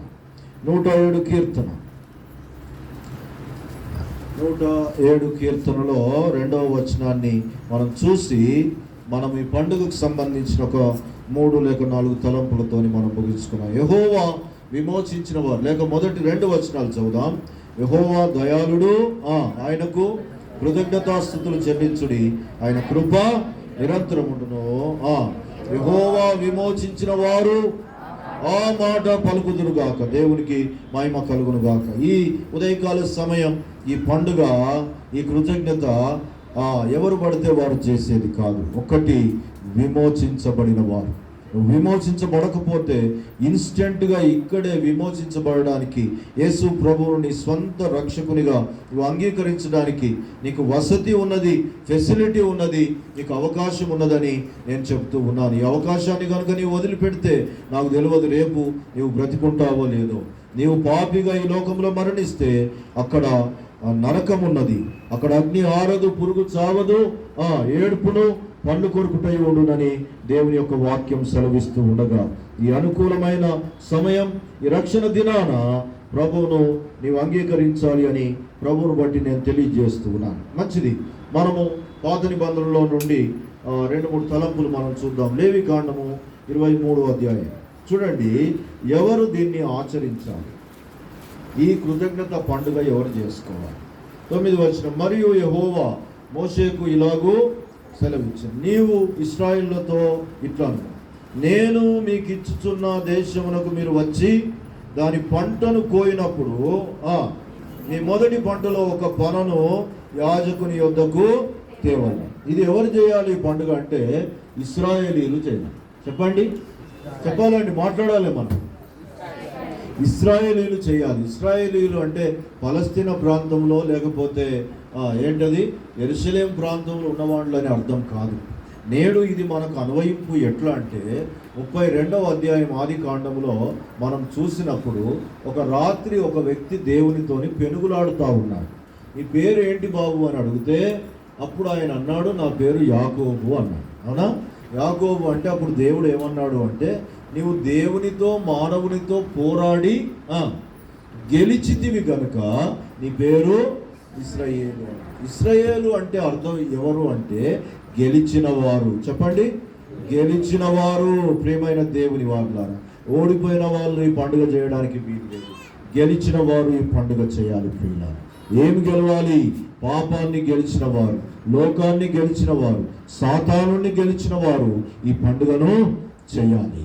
మరణాన్ని గెలిచిన వారు ఈ పండుగను చేయాలి. ప్రియులారా, మొట్టమొదటి పండుగ ఎవరు చేయాలి చెప్పండి? ఇశ్రాయేలీలు చేయాలి. అనగా ప్రభువునందు విశ్వాసం ఉంచి జయ జీవితము కొనసాగించేవారు చేయాలి. ఒకటి. రెండవది చూడండి, 10వ వచనంలో ఏమున్నది? నేను మీకు ఇచ్చుచున్న దేశమునకు మీరు వచ్చి దాని పంటను కోయిన. ప్రియులారా, ఎంత చక్కని మాట. ఇశ్రాయేలులకు ఇక్కడ అన్వయిస్తామా? ఇశ్రాయేలులకు ఇక్కడ అన్వయిస్తామా? ఏంటి తెలుసా? దేవుడు వీరికి కనాను దేశాన్ని ఇస్తా అన్నాడు. అక్కడికి వచ్చిన తర్వాత, వాగ్దాన దేశమునకు స్థలంలోనికి వచ్చిన తర్వాత మీరు ఈ పంటను ఆచరించాలి అంటున్నాడు. అంటే వీరు ఐగుప్తులో ఉన్నప్పుడు కూడా వీరు ఇశ్రాయేలీ కదండి. ఐగుప్తులో కూడా వీళ్ళని ఏమన్నారు? ఇశ్రాయేలీలే, ఇశ్రాయేలు పిల్లలే. కానీ ఐగుప్తు బానిసత్వపు స్థితిలో ఉండి ఒకటి. రెండవది, ఐగుప్తు నుండి బయటికి వచ్చినప్పటికీ ఐగుప్తు ఆశలన్నిటితో బ్రతుకుతూ ఈ పండుగ చేయడానికి వీల్లేదు. ఈరోజు ఈ మాట వింటుండగా ఓడిపోయిన స్థితిలో ఏమైనా ఉన్నావేమో, గెలుపులోనికి రా. ఇశ్రాయేలుగా నీవు ట్రాన్స్ఫార్మ్గా దయచేసి. రెండవది, ఇంకా ఐగుప్తు తలంపులు, ఐగుప్తు ఆలోచనలు, లోక తలంపులు లోకంలో ఉన్నవి ఇంకా డామినేట్ చేస్తున్నాయేమో, వాటన్నిటి నుండి నువ్వు బయటకు రా. అపోస్తలుడైన పౌలు గారు అంటారు, ఫిలిప్పీలకు రాస్తూ 3వ అధ్యాయం 13-14లోనికి వచ్చినప్పుడు, నేను గెలిచితినని అనుకోవడం లేదు, కానీ ఒక్కటి చేయుచున్నాను, వెనుక ఉన్నవి చెప్పాలి మరిచి ముందున్న వాటి కొరకై వేగిరపడుతుంది. కనానులో ప్రవేశించిన ఇశ్రాయేలు చేసే పండుగ. ఐగుప్తు అనుభవంలో ఉన్నవాళ్ళు కాదు, ఐగుప్తు మీద మనసు పెట్టిన వాళ్ళు కాదు, ఐగుప్తు వైపు చూసేవారు కాదు. ప్రియులారా, వెనుక ఉన్నవి మరిచి చెప్పాలి ముందున్న వాటి కొరకై వేగిరపడుతున్నాను అంటున్నాడు. దేవునికి మహిమ కలుగును గాక. వెనుక ఏమున్నది? ఐగుప్తు ఉన్నది, సొదొమ గొమొర్రా ఉన్నది, వెనుక ఏమంటారు బబులోను ఉన్నది, వెనుక అవమానం ఉన్నది, పాపం ఉన్నది, ఇంకొకటి చీకటి ఉన్నది. వెనుకకు చూస్తే ఏమవుతుంది? వెనుకకు చూస్తే ఏమైంది చెప్పాలి? ఆదికాండం 19వ అధ్యాయంలోకి వెళ్ళాలి, తీయనవసరం లేదు. ఏమైంది? ఉప్పు స్తంభం అయిపోయింది. ప్రియులారా, ఏంటి ఆధ్యాత్మిక తాత్పర్యం? ప్రభువులో జీవిస్తున్న వాళ్ళు మళ్ళీ లోకం వైపు చూస్తే ఉప్పు స్తంభం అనేది దేనికి తాత్పర్యం అంటే, ప్రియులారా, జీవము నిర్జీవముగా మారుతుంది. చెప్పండి, జీవము నిర్జీవముగా మారుతుంది. ప్రవచన గ్రంథము 3:1 అంటుంది. 3:1 ప్రకటన గ్రంథం, సార్దీసులో ఉన్న సంఘపు దూతకు ఇలాగూ రాయము, నీ క్రియలను నేను ఎరుగుదును, నీవు జీవించుచున్నావన్న పేరు మాత్రము ఉన్నది, కానీ నీవు మృతుడవే. చూసారా, ఆధ్యాత్మిక స్థితిని దేవుడు చూస్తూ ఉన్నాడు. ఈ ఉదయకాల సమయం ఆయన సన్నిధిలో ఆయనను స్తుతించడానికి, ఆయన పేరు పండుగ అనుకుందాం, మనం సామాన్యమైన వర్డ్ వాడదాం. ఈ పండుగ ఆచరించడానికి వచ్చినప్పుడు నీ జీవితంలో నీవు బ్రతికిన అనుభవంలో లేకపోతే, ఆధ్యాత్మికంగా నీవు జీవిస్తున్నావు అన్న అనుభవం నీకు లేకపోతే, ప్రియులారా, ఆధ్యాత్మికంగా కనాను అనుభవం నీకు లేకపోతే, ఆధ్యాత్మికంగా ఇశ్రాయేలు అనుభవం నీకు లేకపోతే, ఈ పండుగ నీ జీవితంలో దండగా. చెప్పండి, ఈ పండుగ నీ జీవితంలో దండుగా. మనుషులు బయటి రూపాన్ని చూస్తారు, కానీ దేవుడు నీ అంతరంగాన్ని చూస్తున్నాడు. ఒకరు పైకి నవ్వుచుండినను వారి హృదయంలో దుఃఖముండవచ్చును అంటాడు. నీ హృదయాంతరంగంలో ఎరిగిన దేవుడు నిన్ను గమనిస్తూ ఉన్నాడు, నిన్ను స్కాన్ చేస్తూ ఉన్నాడు. నీ స్పిరిచువల్ స్టాండర్డ్స్ను ఆయన స్కాన్ చేస్తూ ఉన్నాడు. ఇలా ఉండడానికి దేవుడు నిన్ను తయారు చేయలేదు, ఇలా ఉండడానికి ఆయన విమోచించలేదు. 126 కీర్తన చదువుదాం. 126 కీర్తన 1 సియోనుకు తిరిగి వచ్చిన వారిని, 126 సాంగ్స్ మొదటి నుండి, సియోనుకు తిరిగి వచ్చిన వారిని యెహోవా చెరలో నుండి రప్పించినప్పుడు, విడుదల పొందినప్పుడు మనం కలకనిన వారి వలె ఉంటుమి, మన నోటి నిండా నవ్వు ఉండెను, మన నాలుక ఆనందగానం చేయించుండెను. అప్పుడు యెహోవా వీరి కొరకు గొప్ప కార్యములు చేసినని అన్యజనులు చెప్పుకొనిరి. యెహోవా మన కొరకు గొప్ప కార్యములు చేసి ఉన్నాడు, మనము సంతోషభరితులమైతిమి. ప్రభునందు ప్రియమైన సహోదరి సహోదరుడా, దేవుని సంఘముగా సమకూడి ఉండగా నీ జీవితంలో ప్రభు మనకు అనుగ్రహించిన విమోచనను బట్టి ఆ సంతోషం, ఆ సమాధానం, ఆ నెమ్మది, ఆ పీస్ ఆఫ్ మైండ్ నీ జీవితంలో ఉండాలి. ఈ పండుగను నీవు ఆచరిస్తూ ఉన్నప్పుడు, పండుగ కదా అందరితో పాటు నేను వెళ్ళాలి అనుకుంటే కాదండి. నీవు ఒక యూనిక్గా విడుదల పొందిన ఆ దేవుడిచ్చిన ఆ సంపూర్ణమైన సంతోషంతో ఇది నీవు ఆచరించాలి. మనము మరి ఒక పుస్తకంలోనికి వెళ్దాం. పక్కన ఏం పుస్తకం ఉంది, ఏముందండి? సంఖ్యాకాండం. ఓకే, సంఖ్యాకాండంలో మనకు ఏ అంకెని ఇస్తాడో చూద్దాం. నాతో పాటు 28 అధ్యాయం, సంఖ్యాకాండం 28, 25 నుండి ఈ రీతిగా వ్రాయబడింది. చూడండి. మరియు ప్రథమ ఫలములను అర్పించు దినమున, అనగా వారముల పండుగ దినమున, మీరు యెహోవాకు క్రొత్త పంటలో నైవేద్యము తెచ్చినప్పుడు పరిశుద్ధ సంఘముగా కూడుకొను. హల్లెలూయా. ఎంత అంటే ఏమంటాం దీన్ని, ఉర్దూలో సిల్సిలా అంటాం. ఆ క్రమం ఎలా ఉందండి? ప్రథమ ఫలములు, అది పండుగ, ఒక కొత్త పంట, పరిశుద్ధ సంఘము, ఎంత చక్కగా వివరణాత్మకంగా ఇస్తూ ఉన్నాడు. కింద నుంచి పైకి పోవాలి. పరిశుద్ధ సంఘముగా కూడే ఏమంటారు, అలవాటు మన జీవితంలో ఉండాలి. పరిశుద్ధత లేకుండా దేవునికి ఇష్టడై ఉండుట, చెప్పండి, అసాధ్యం. ప్రియమైన వారులారా, దేవుడు మాట్లాడుతూ ఉండగా నీ జీవితంలో ఏదైనా అపవిత్రత ఉన్నదా ఒకసారి పరీక్షించుకోమని ప్రభువును బట్టి నేను జ్ఞాపకం చేస్తూ ఉన్నాను. ప్రభువు నా సన్నిధిలో అపవిత్రతకు స్థానము లేదు అని ప్రభువును బట్టి తెలియజేస్తూ ఉన్నాను. ప్రియులారా, నేను ముందే చెప్పాను, ఈ గ్రంథం పేరేంటి? ఈ దేవుని పేరు పరిశుద్ధుడు. ఈయన ఏమంటాడు తెలుసా? నేను పరిశుద్ధుడని కనుక మీరు కూడా పరిశుద్ధంగా. నేను ఒకసారి చాలా కాలం క్రితం న్యూస్ పేపర్ చూస్తుంటే ఒక సినిమా బొమ్మ కనిపించింది. అక్కడ ఇట్లా రాసింది, దాన్ని జాగ్రత్తగా చూస్తున్నప్పుడు ఆ సినిమా పేరు ఏంటంటే వద్దు బావ తప్పు. ఏమండి, ఇప్పుడు పిల్లలకు తెలుసో తెలియదు, ఎప్పుడుదో అది మాట. సినిమా పేరు వద్దు బావ తప్పు. అంటే ఒక ఆయన తన మరదలు గారితో అమర్యాదగా ప్రవర్తిస్తుండేమో కనుక బావగారు ఇది కరెక్ట్ కాదని ఆమె చెప్తుంది. అప్పుడు సార్ ఏమంటున్నాడు తెలుసా? అది రాసింది అక్కడ, అది దాని కొరకు నేను చెప్తున్నాను. ఆయనకు లేరా ఇద్దరు? ఈయనే ఆమెతోని పోలేదా? దేవుని గురించి మాట్లాడుతాడు. ఆ దేవుడు అట్లా కాదా? ఈ దేవుడు ఇట్లా చేయలేదా? ఈ దేవునితో ప్రియమైన వాళ్ళరా, ఇప్పుడు ఆయన సమర్థించుకోగలుగుతున్నాడు. అర్థమైందా మీకు నా మాట? ఆయన సమర్థించుకోగలుగుతున్నాడు, కోర్టులో ఆయన గెలుస్తాడు. అదేంటండి దేవునికి అక్కడ ఇద్దరు లేరా, ఇక్కడ నలుగురు లేరా, అది ఇదని ఆయన చెప్పేస్తున్నాడు. కానీ నేను అంటాను, ఒకవేళ నేను తప్పు చేశాను అనుకోండి, నన్ను ఇప్పుడు తీర్పుకు నిలబెట్టారు, ఏమండి నిలబెడితే ఏముందండి యేసుప్రభు ఇట్లా చేయలేదా అని చెప్పడానికి నాకు ఏం లేదు. యేసుప్రభు ఇట్లా మనం నమ్మిన ప్రభు ఇట్లా చేయలేదా అట్లా చేయలేదా అని ప్రభువు లోపల ఏదో చూపెట్టి, ఏమండి హెవెన్లీ పీనల్ కోడ్ను చూపెట్టి నేను బయటపడడానికి ఛాన్స్ లేదు. నాకు నోరు మూసుకొని అవునండి నేనే తప్పు చేశాను, నాది తప్పు అయింది, క్షమించండి అనడం తప్ప దేవునిలో తప్పులు వేయడానికి, దేవుని తప్పును ఒకటి ఏమంటారు ఒక కోడ్గా తీసుకొని నేను బచాయించడానికి ఆస్కార్ నహీ హై. హల్లెలూయా హల్లెలూయా. ఇక్కడ అంటున్నాడు పరిశుద్ధ సంఘముగా.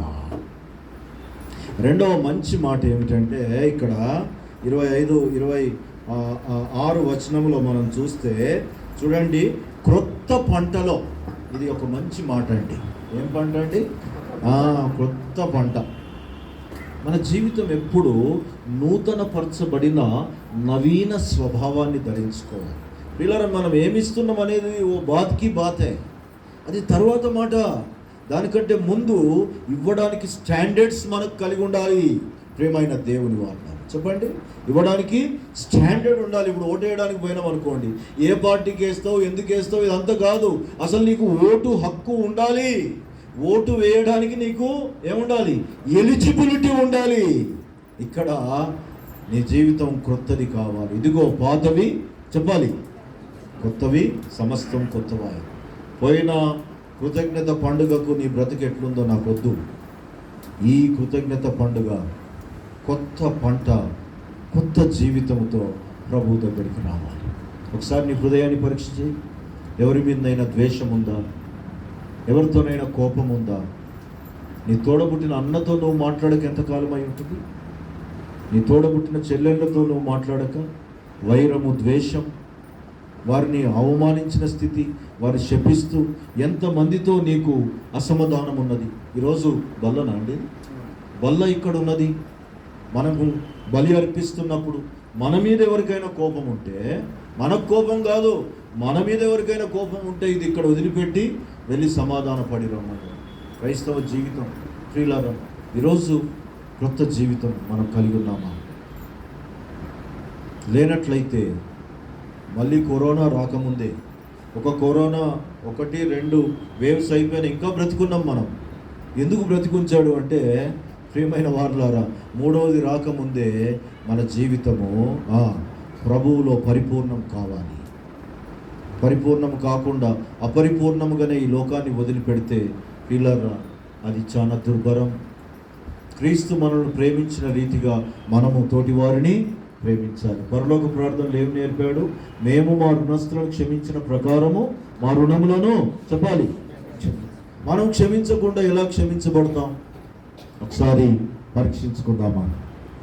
ఆ పాత స్థితి అంతా తీసేద్దాం. ప్రభువా నన్ను క్షమించు, నా భర్తను నేను క్షమించలేకపోతున్నాను. భర్త క్షమాపణ చెప్పు, భార్య క్షమాపణ చెప్పు. నేనైతే మా పిల్లలకు కూడా క్షమాపణ చెప్తాను. మా కూతురు బాగా సీరియస్ అవుతుంది అప్పుడు, పోయి సారీ బిడ్డ, పెళ్ళి అయిపోయింది ఆమెకు, కానీ పోయి సారీ బిడ్డ అని చెప్తా, చిన్నోడా అని పిలుస్తా. మా బాబుకు క్షమాపణ చెప్తా. ఏమండి, మా మనవరాలు కూడా నువ్వు అంటే సారీ అంట. అమ్మగారికి ఎన్ని వేల సార్లు చెప్తానో లెక్కనే లేదు. ఎందుకంటే ఆమెతో నేను సమాధానంగా లేకుండా ఈ సమాధాన సువార్తను నేను ఎలా ప్రకటించాలి? చెప్పండి, ఎలా ప్రకటించాలి? ఆలోచన చేద్దామా? ఆ పాత స్థితిని తీసేద్దాం, కొత్త స్థితిలోనికి వస్తాం. మళ్ళీ ఒక పుస్తకం ఉంది ప్రక్కన, మరి ఒక పుస్తకంతో ముగించుకుందాం. చూడండి, 26 త్వరగా 26 అధ్యాయం మొదటి నుంచి.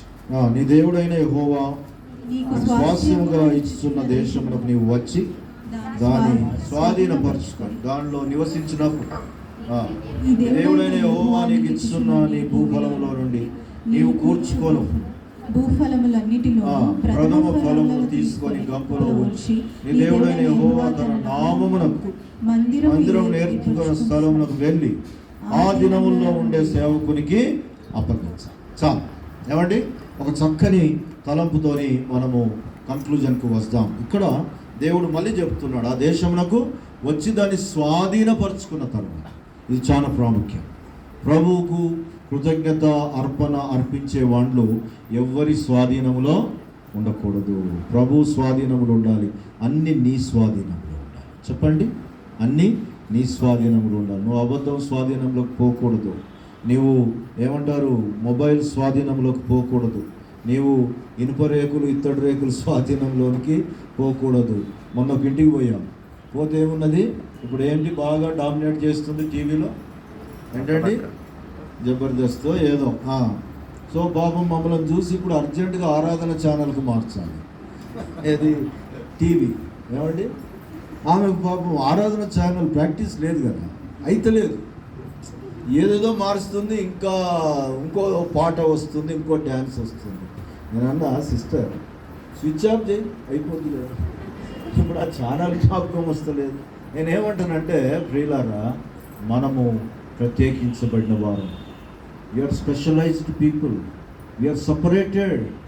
మనము ఈ లోకంలో ఉండడానికి వీల్లేదు. విమానం ఎక్కడానికి పోతే చెక్ ఇన్ అయిన తర్వాత మళ్ళీ మనం బయటికి రావడానికి లేదు. బయటికి వస్తే మళ్ళీ మనము సెక్యూరిటీ దగ్గరికి పోయి చెక్ చేసుకోవాల్సి వస్తుంది. ఆఫ్టర్ ఆల్ ఒక గంట 2 గంటలు కొంతకాలం చేసే ప్రయాణం కొరకే ఒక్కసారి లోపలికి పోయినామంటే మళ్ళీ సెక్యూరిటీ ఛాంబర్ దాటి బయటికి రావడానికి లేదు. నిత్య జీవానికి మనం వెళ్ళేవాళ్ళమండి. ఎన్నిసార్లు సెక్యూరిటీ దాటి బయటికి వస్తాం, పోయే టైం వచ్చినప్పుడు ఎక్కనివ్వరు. ఆ విమానంలో మనం ఎగరలేము, ఆ రక్షణ బండిలో, ఆ పరలోక బండిలో మనము ఎక్కలేము. టికెట్ అన్నీ ఉన్నా కానీ మనము ఎక్కలేము. ప్రభువులో ఈ మాటలు మన హృదయంలో భద్రపరుచుకుందాం. ప్రభు స్వాధీనములు ఉందాం. అన్నీ మనం ప్రభు కింద ఉండాలి. అన్నీ చెప్పాలి, మన కింద ఉండాలి. ఇక్కడ ఫైనల్గా ఒక మాట అంటున్నాడు 2వ వచనంలో. ఏమంటున్నాడు, భూమిలో నుండి నీవు కూర్చుకున్న భూఫలములన్నిటినీ, ప్రథమ ఫలములన్నిటినీ తీసుకొని ఎక్కడ, గంపలో పెట్టి. ఈ గంప మానవుని యొక్క హృదయానికి సాదృశ్యంగా ఉన్నది. చెప్పండి, గంప మానవుని యొక్క హృదయానికి సాదృశ్యంగా. కనుక కృతజ్ఞత అనేది ఎక్కడి నుండి రావాలి? ఒక కవర్ నుండో కరెన్సీ నుండో కాదు. ఫస్ట్ ఎక్కడి నుండి రావాలి? హృదయములో నుండి రావాలి. హృదయాంతరంగముల్లో నుండి. ఇదిగో, హీనమైన నన్ను ఈ ఉన్నతమైన స్థితికి నువ్వు తీసుకొచ్చావు. ఆ స్థితి నుండి ఈ స్థితికి తీసుకొచ్చావు. ఈరోజు నన్ను విమోచించబడిన స్థితికి తీసుకొచ్చావు. 107లో మనం ఇంకా క్రింద చదివాం, అరణ్యములో నాకు త్రోవనిచ్చావు, చక్కటి మార్గాన్ని ఇచ్చావు, నిత్య జీవాన్ని ఇచ్చావు, నివాసాన్ని ఇచ్చావు. పాప పూజిత చెప్పిన రీతిగా నాకు పరలోకాన్ని ఇచ్చావు. ఇప్పుడంటే ఇప్పుడు నేను పరలోకానికి పోతానే నిరీక్షణను నాకు ఇచ్చావు. ఈ లోకములో జయ జీవితమును నాకు ఇచ్చావు. నీకు వందనాలు, స్తోత్రాలు నాయన. ప్రతి దినము నన్ను సంరక్షిస్తున్నావు. ఫస్ట్ వేవ్ వచ్చింది, సెకండ్ వేవ్ వచ్చింది, ఇంకా ఎన్నో వేవ్స్. నన్ను కాపాడావు నాయన, నన్ను కాపాడావు. గొప్ప గొప్ప భక్తులను తీసుకున్నావు. నేను వారికంటే ఏ రకంగా కూడా గొప్పవాడిని కాదు, కానీ నన్ను ఇంకా బ్రతికించావు నాయన. నీకు వందనాలు. కృతజ్ఞత హృదయాంతరంగముల్లో నుండి రావాలి. ప్రియమైన వారు, ఉదయకాలం దైవజనుడు మాట్లాడుతూ చాలా విషయాలు మనకు నేర్పిస్తూ వచ్చాడు. ప్రియులారా, జాగ్రత్త.